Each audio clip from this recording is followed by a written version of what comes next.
depend దేహము upon. అనిత్యమే, నీటి బుడగే, అశాశ్వతమే, మలినమే. కానీ ఇందులోపలనే ఒక రత్నము, ఒక దివ్యము, ఒక భవిత్వము, ఈ యొక్క దివ్యత్వమైనటువంటి ఆత్మతత్వము ఉంటుండాలి. Physical body is weak, it is a water bubble, it is impermanent, no doubt. దాని నిమిత్తమై మనం ఈ దేహాన్ని మనం కాపాడుకోవాలి. But we have to take care of this body for the sake of permanent Atma which resides in this ఇనుప body. పెట్టికి ఒక వెలవు ఉంటుండదు.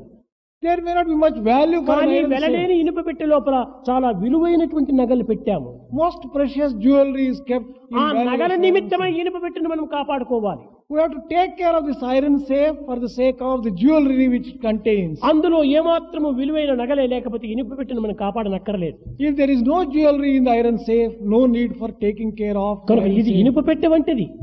Body is something like an iron safe. ఇందులో ఒక భద్రమైనటువంటి యొక్క ఆత్మ ఉంటుండాలి. There is Atma which is so దాని strong in it. నిమిత్తమై ఈ దేహాన్ని మనం కాపాడుకోవాలి. For the sake of Atma, we have to take care of the అంతేకాని body.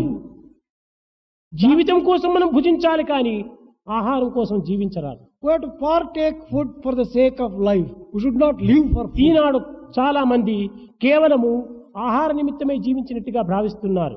Many people think as if they are living for eating. మనకు నిజముగా ఆత్మభావమే, ఆత్మవిశ్వాసమే ఉంటుంటే ఆహారం మన దగ్గరికి నడుచుకొని వస్తుంది.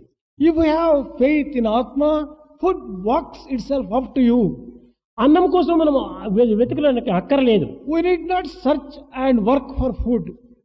అందుకోసమనే వేదాంతమునందు భాగవతమునందు కూడాను ఆత్మ కోసం వెతికేటువంటి వాడు గోపి, అన్నం కోసం వెతికేటువంటి వాడు పాపి అన్నారు.